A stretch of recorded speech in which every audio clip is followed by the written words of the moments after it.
지난주 말씀 기억하세요? 지난주에 항상 기뻐하라. 그리고 항상 기도합시다. 라는 말씀으로 함께 나누었습니다.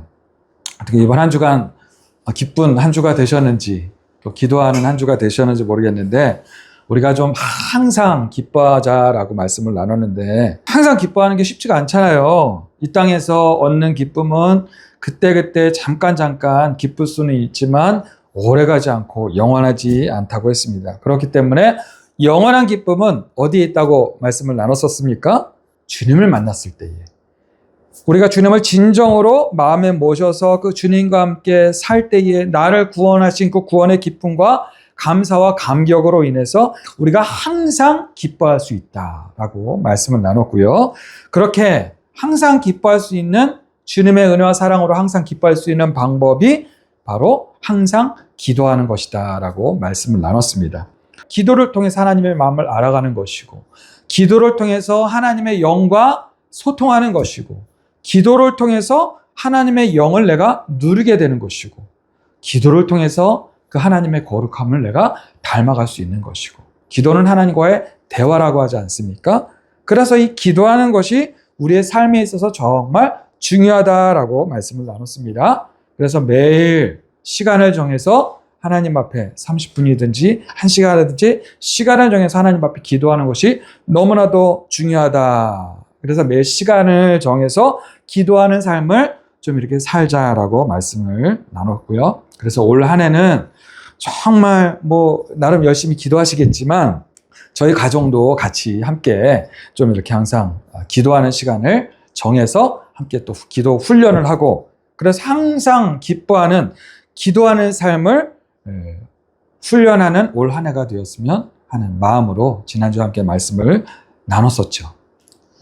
그 마음을 다시 한번 마음에 각오하시고 항상 기뻐하고 항상 기도하는 올 한 해가 되었으면 좋겠고요. 이렇게 우리가 근데 늘 각오하다가도 하나님의 말씀대로 살아야지, 기도하는 삶을 살아야지 이렇게 각오하다가도 시간이 지나면 또 어느 순간에 잊어버리는 경우가 또 흐지부지 되어버리는 경우가 참 많이 있는데 그러지 않았으면 좋겠어요.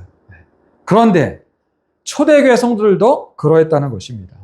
그래서 이 베드로 사도가 두 번째 편지인 이 베드로 후서를 기록하면서 이제 편지를 마무리하면서 마지막 3장에서 이렇게 말씀하고 있는 것이죠. 우리 1절, 2절 말씀을 같이 한 번 더 읽어보겠습니다. 1절, 2절 시작. 사랑하는 자들아, 내가 이제 이 둘째 편지를 너희에게 쓰노니 이 두 편지로 너희의 진실한 마음을 깨워 생각나게 하여 곧 거룩한 선지자들이 예언한 말씀과 주 되신 구주께서 너희의 사도들로 말미암아 명하신 것을 기억하게 하려 하노라.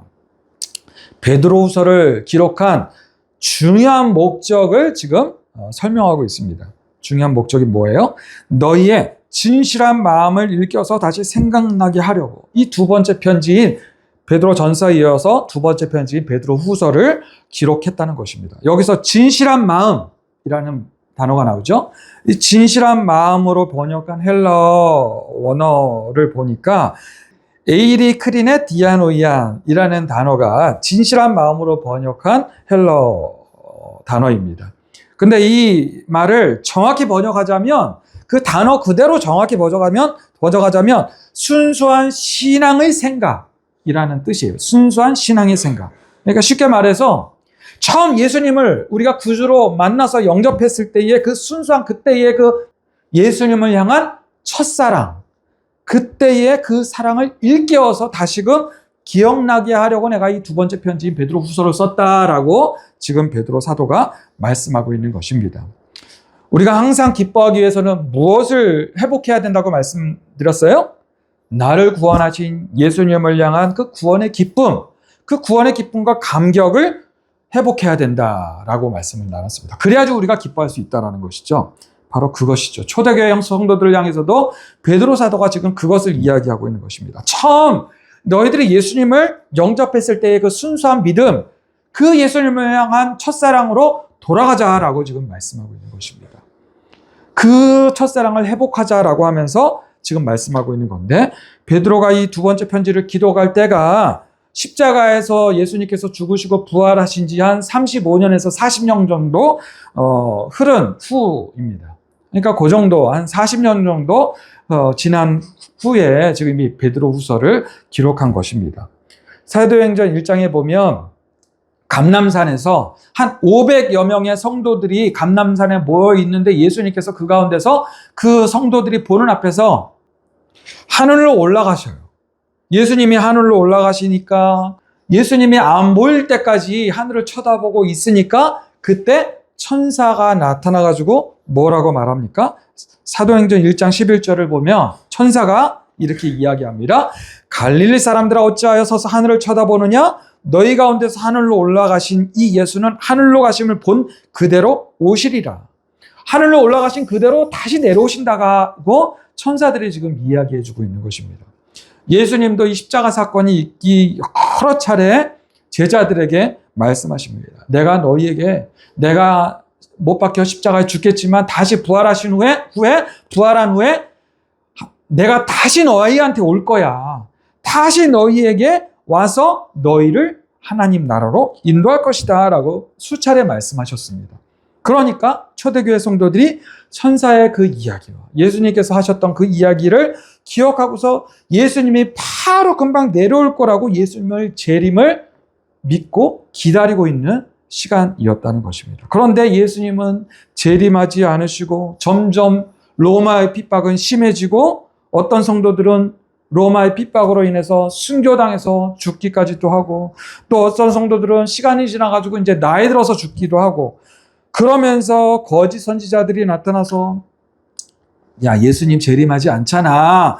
예수님 재림하지 않으실 거야. 이러면서 거짓 가르침을 전하기도 하고 또 어떤 거짓 선지자는 예수님이 몇 월 며칠에 재림할 거니까 너희들 그때 되면 너희들 가지고 있는 재산 다 필요 없으니까 다 가지고 와서 함께 모아서 이거 그냥 다 가난한 사람들이 나눠주자 그러면서 재산을 다 가지고 오게 하는 거예요.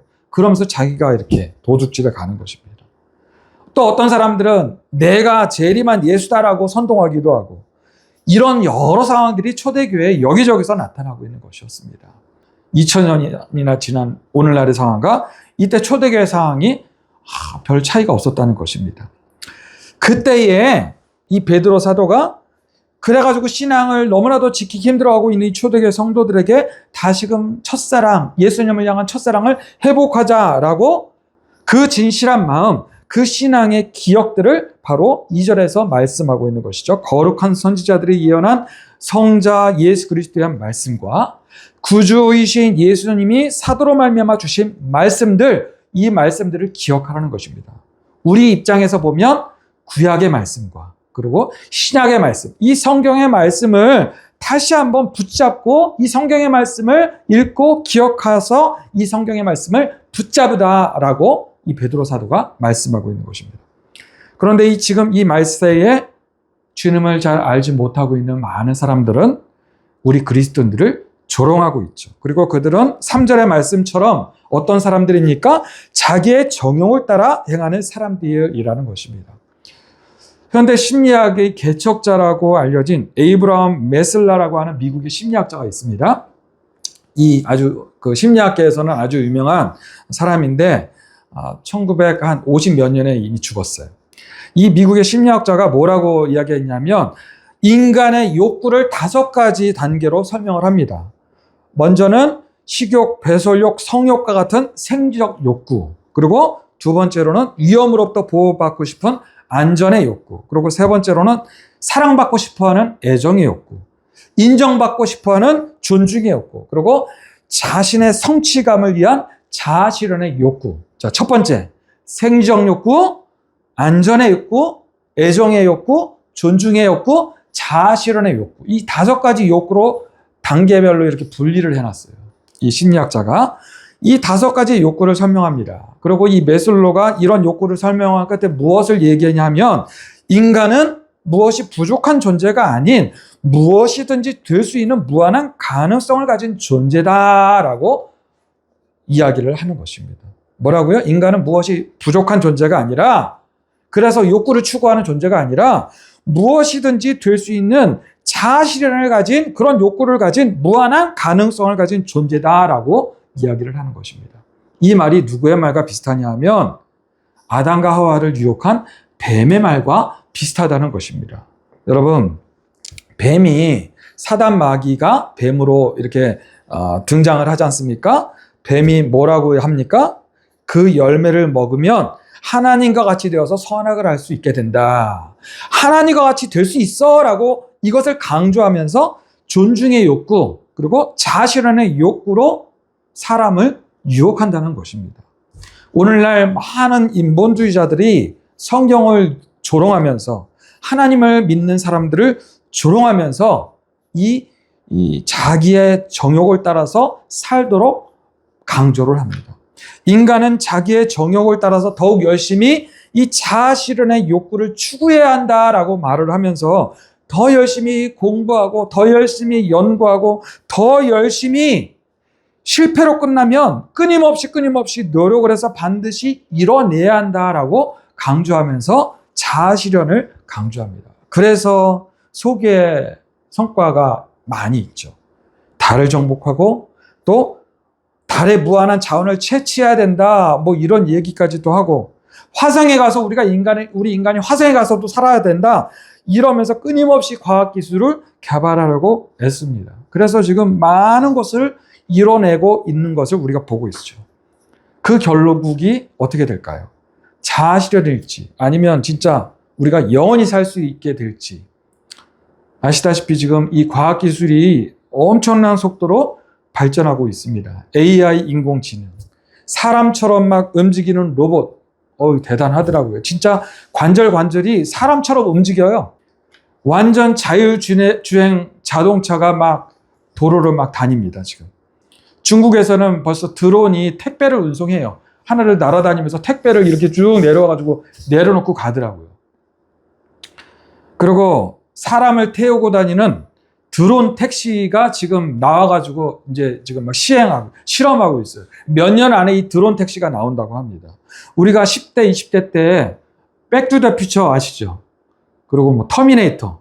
우리가 10대, 20대 때에 먼 미래나 있을 것 같다는 그런 영화들을 그때 이렇게 봤었는데 지금 그 영화들이 진짜 지금 우리가 살고 있는 지금 이 시대에 일어나고 있는 거예요. 그런 반면에 교회는 점점 줄어들고 있습니다. 교회가 줄어들면서 우리 목회자들이 남아돌고 있습니다. 작년 통계에 의하면 우리 개신교에 등록된 교인의 숫자가 540만 명 정도라고 합니다. 등록된 숫자가 540만 명이면 실제로 예배하는 숫자는 얼마나 될까요? 예전에 뭐 800만 명이다, 뭐 1000만 명이다, 뭐 이랬던 게 기억이 나는데 지금은 공식적인 통계 숫자가 540만 명이에요. 많이 줄었죠. 그것도 이제 교회 실제로 가보면 10대, 20대, 30대는 정말 없고 대부분이 막 40대, 50대, 60대, 70대 성도들이 대부분이에요. 그러니까 이 주일학교 학생들이 서울에 있는 대형교회 몇몇 교회를 외에는 주일학교 학생들이 정말 많이 없습니다. 유럽은 교회가 거의 사라졌다고 하고 지금 미국은 교회들이 얼마나 타락했는지 모릅니다. 왜 이런 상황이 됐을까요? 자기 정욕을 따라서 살아가는 사람들이 너무 많아지고 세상은 점점 편해지다 보니까 부족함도 없어지고 하나님을 알고자 하는 욕구보다는 이 자아실현의 욕구가 더 커지다 보니까 이제 더 이상 하나님이 필요 없어진다는 것입니다. 거기에다가 온갖 거짓 선지자들, 이단들이 사람들을 속이고 교회에 탈을 쓰고 온갖 나쁜 짓들을 저지르다 보니까 사람들이 기독교, 교회, 하나님 말만 나오면 부정적인 생각을 먼저 하다 보니까 전도하기도 우리가 더 힘들어지고 그러면서 세상 사람들은 교회를 조롱하고 예수님이 뭐 강림하신다고? 예수님이 뭐 재림하신다고? 이렇게 과학 문명이 발전되고 우리가 지금 우주의 나이까지도 뭐 추정하고 있고 막 달에도 가고 뭐 화성에도 가려고 하는데 우주에는 수많은 이 태양과 같은 별들이 뭐 몇 조 개나 뭐 있다고 하는데 우주에 뭐 텅텅 비어있는 공간이 얼마나 넓은데 어디에 이 우주 공간에 어디에 하나님이 있다고? 예수님이 뭐 어느 별에서 출발해가지고 우주 공간을 지나가지고 지구로 재림하실까? 뭐 혹시 모르지 예수님이 무슨 진짜 뭐 하나님이 진화된 어떤 우주인일지 이러면서 이런 생각들을 하고 있는 것입니다. 이게 다 우리 교회를, 우리 하나님을, 우리 예수님을, 우리 주님을 조롱하고 있는 말들이라는 것입니다. 그것을 3절, 4절, 5절에서 말씀하고 있는데 우리 3절, 4절, 5절을 함께 읽어볼까요? 우리 3절, 4절, 5절 시작. 먼저 이것을 알지니 말세에 조롱하는 자들이 와서 자기의 적용을 따라 행하며 조롱하여 이르되 주께서 강림하신다는 약속이 어디 있느냐? 조상들이 잔후로부터 만물이 처음 창조될 때와 같이 그냥 있다 하니 이는 하늘이 옛적부터 있는 것과 땅이 물에서 나와 물로 성립된 것도 하나님의 말씀으로 된 것을 그들이 일부러 잊으려 함이로다. 하나님이 만물을 6,000년 전에 창조하셨고 이제 말세라고 하면서 예수님이 강림하신다고 하는데 6,000년이나 지금 지났는데 6,000년 전처럼 태양도 달도 별도 그대로 있다는 거예요. 하늘과 땅과 바다와 사람들도 그대로 있다는 거잖아요. 도대체 언제가 말세라는 거야? 이러면서 하나님의 창조 사역을 무시하는 것입니다. 하나님이 말씀으로 세상을 창조하셨다고? 빛의 속도로 456억 년을 가야지 우주의 끝이 나온다고 하는데 이 넓은 우주를 하나님이 말씀으로 만드셨다고? 이러면서 성경을 조롱하고 성경을 믿지 못하는 것이 세상의 적용을 따라 행하는 사람들의 모습이라는 것입니다. 그러면서 심판은 없다는 것이죠. 예수님의 재림도 없고 하나님의 마지막 심판도 없다라고 사람들은 그렇게 믿는 것입니다. 이렇게 세상이 살기 좋은데, 이렇게 살기 좋게 세상이 발전하고 있는데 조금만 있으면 이제 로봇가 집 청소도 해주고 빨래도 해주고 식탁도 다 차려주고 하는데 자동차도 로봇가 다 만들어주고 중요한 우리 생활 필수품 이런 것들도 로봇가 다 조립해가지고 만들어주고 그러다 보니까 너무나도 그냥 로봇가 그냥 착착 만들어주니까 풍족해져가지고 물가는 이 물건들은 또 얼마나 싸질 텐데 그러면 부족함이 없을 텐데 이 좋은 세상이 끝나면 안 되지. 심판받아가지고 멸망당하면 안 되지. 하나님이 심판하면 안 되지. 이렇게 되는 것입니다. 그런데 여러분, 노아의 때를 살펴보자고 베드로 사도가 이야기하고 있습니다. 노아의 때에 사람들이 어떻게 됐냐고 물어봅니까? 노아의 때도 여러분, 사람들이 얼마나 살기 좋았는지 춥지도 않죠. 배고프지도 않죠.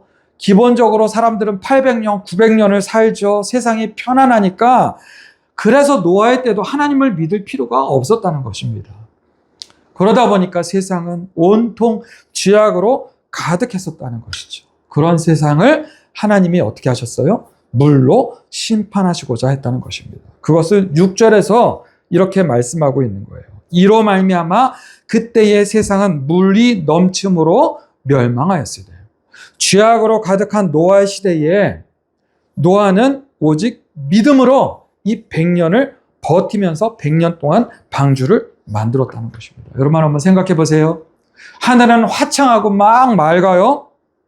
그런데 갑자기 노아라는 사람이 하나님께서 나한테 말씀하셨다고, 심판을 말씀하셨다고, 하나님이 물로 심판하실 것이다 라고 막 소리 지르면서 사람들에게 심판의 메시지를 전하는 겁니다. 그러더니 노아가 갑자기 커다란 건축물을 막 만들기 시작하는 거예요. 하나님께서 노아에게 야, 딱 100년이다. 100년 줄게. 지금부터 100년 후에 심판할 거니까 100년 안에 이걸 만들어야 돼. 이러지 않으셨다는 거예요. 하나님께서 심판하실 것이다. 크게 배를 만들어라. 내가 만들려고 하는 배를 만들어라. 이러셨다는 거예요. 무작정 이 노아는 하나님이 말씀하신 대로 커다란 이 방주를 만든 것입니다. 미국의 켄터키주하고 또 네덜란드에 가면 이 두 군데다가 노아의 방주를 실제 크기로 만든 기념관 박물관이 있다고 해요.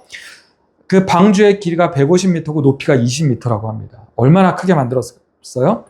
언제 한번 같이 가서 볼 수 있으면 좋겠는데 이렇게 크게 노아가 방주를 만들었다는 것입니다. 이렇게 큰 방주를 만드는 모습을 친구들이, 친척들이, 지나가던 사람들이 보면서 참 엉뚱하게 그 건축물을 크게 방주를 만드는 노아를 보고서 얼마나 비웃고 조롱했을까요? 자그마치 100년 동안 노아는 그 조롱과 그 비난과 그 수치를 감당해야 됐다는 것입니다. 그리고 예수님도 3년 동안 십자가 희생 제사를 준비하시면서 내가 무슨 하나님의 아들이냐? 내가 어떻게 죽었다가 다시 살아나냐? 이러면서 이 3년 공생의 기간 동안 예수님도 사람들의 조롱과 비난을 받으셨다는 것입니다. 100년 동안 조롱받은 노아의 모습과 공생의 기간 동안 조롱받으신 예수님의 모습이 일치하는 것입니다. 그래서 노아를 일컬어서 예수님의 그림자다라고 또한 이야기를 하는 것이죠. 그리고 이제는 우리가 노아가 되고 예수님이 되어야 한다는 것입니다. 이제는 우리가 노아처럼 예수님처럼 세상으로부터 조롱받고 비난받아야 한다는 것이죠. 이것이 오늘 말씀의 결론입니다. 여러분, 우리가 이제는 노아가 되고 예수님이 되어서 우리의 이 마지막 심판의 때를 준비하고 이 마지막 심판의 때를 사람들에게 전해야 하는 것입니다. 하지만 사람들은 그렇게 전하는 우리를 조롱하고 비난합니다. 이렇게 살기 좋은데, 이렇게 우주가 넓고, 이렇게 우주의 나이까지도 측량해서 알고, 우주의 넓이도 대략적이지만 우리가 측량해서 알게 되는 이런 시대를 우리가 살아가고 있는데, 인공지능이 이제는 모든 우주의 비밀들을 하나하나 다 풀어버리고, 이런 시대에 무슨 예수님의 재림이, 하나님께서 무슨 심판이 있어? 이러면서 성경을 비웃고 하나님의 말씀을 무시합니다. 교회를 비난하고 전도하는 사람들을 비웃고 조롱합니다. 그런다 여러분, 정말 하나님의 심판이 올까요? 안 올까요? 반드시 하나님의 심판은 오게 되는 것입니다. 그 하나님의 심판은 노아의 홍수 때와 같이 어느 날 갑자기, 그날은 하나님 아버지만 하시고 아무도 모른다는 예수님의 말씀처럼 그 아무도 예상하지 못했던 때에 하나님의 심판이 임하게 되는 줄을 여러분 꼭 믿으시길 바랍니다. 우리 마지막으로 7절을 함께 읽겠습니다. 7절 말씀 우리 함께 읽습니다. 시작. 이제 하늘과 땅은 그 동일한 말씀으로 불살하기 위하여 보호하신 바 되어 경건하지 아니한 사람들의 심판과 멸망의 날까지 보존하여 두신 것이니라. 자, 이 말씀이 예수님의 제1제자, 수석제자이신 베드로 사도의 말씀입니다. 우리가 신약 성경을 가장 많이 기록한 사도 바울, 그리고 요한계시록을 기록한 요한의 심판에 대한 이 예언의 말씀 우리가 중요하게 생각하면서 사도 요한과 세례 요한의 사도 요한의 그 심판에 대한 그 말씀을 우리가 자주 보는데, 이 초대교회 대표 지도자인 이 사도 베드로의 영성 또한 무시해서는 안 되죠. 이 사도 베드로가 지금 이 베드로후서 3장 7절부터 심판에 대해서 엄청난 예언의 말씀을 지금 이제 시작하고 계시는 겁니다. 그래서 다음 주에는 이 베드로 사도의 심판에 대한 예언의 말씀을 함께 나누려고 합니다. 자, 여러분, 이제 두 번째, 마지막 심판은 무엇으로 심판한다고 말씀하고 있습니까? 이제 하늘과 땅은 그 동일한 말씀으로 불살하기 위하여 보호하신 바 되어. 노아의 홍수 때와 같이 하나님의 심판의 이유는 동일하다는 것입니다. 그리고 이 노아의 홍수 때는 물로 심판하셨지만 이제 두 번째 마지막 심판은 무엇으로 심판한다고요? 불로 심판한다는 것입니다. 이 하나님의 심판이 왜 이렇게 오래 걸리는 것입니까? 왜 예수님의 재림이 이렇게 지연된다는 거예요? 경건하지 아니한 사람들의 심판과 멸망의 날까지 보존하여 두신 것입니다. 이 말씀은 경건하지 아니한 사람들이 확실하게 드러날 때까지 기다리신다는 것입니다. 경건하지 아니한 사람들, 이 단어로 번역한 헬라어가 하세본이라는 단어인데, 이 하세본이라는 단어는 정확하게는 경외하지 않는 자들, 그러니까 하나님을 경외하지 않는 사람들, 하나님을 하나님으로 대우하지 않는 사람들, 이런 사람들이 바로 경외하지 아니하는 사람들이라는 것입니다. 경건하지 아니한 사람들이라는 것입니다. 하나님을 경외하지 않는, 하나님을 믿지 않는 그 사람들이 확실히 드러날 때까지 하나님께서 심판과 멸망의 날을 미루신다는 것입니다. 여러분, 오늘날의 세상을 보면 점점 하나님을 진심으로 경외하는 사람들과 하나님을 사랑하기보다는 세상을 사랑하는 사람들로 극명하게 나눠지고 있습니다. 우리 목회자들도 보면 사꾼 목사들이 있고 진실한 목사들로 나눠지고 있는 것을 보게 됩니다. 저부터라도 스스로 철저하게 돌아보면서 나는 사꾼 목자인지 정말 진실한 목자인지를 항상 돌아봐야 하는 것입니다.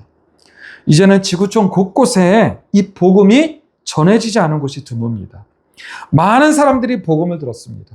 그런데 그 복음을 많은 사람들이 여전히 무시하고 여전히 세상을 사랑합니다.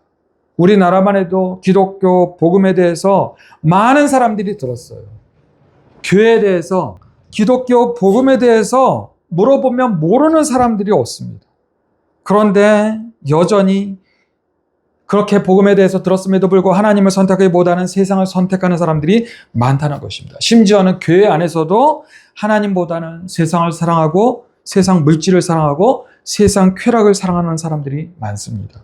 목회자들 중에서도 하나님보다는 돈을 사랑하고 세상 쾌락을 사랑하는 사람들이 많습니다. 이렇게 확실하게 구별되는 때를 하나님은 기다리고 계신다는 것입니다. 마태복음 13장 예수님의 말씀처럼 알곡과 가라지가 확실히 구별되는 때를 하나님은 기다리고 계시는 것입니다. 저와 여러분들은 이 마지막 이 심판의 때에 확실히 하나님을 경외하는 자들이 되어서 알곡에 속한 사람들이 되시기를 간절히 주님의 이름으로 축복합니다. 기도하겠습니다.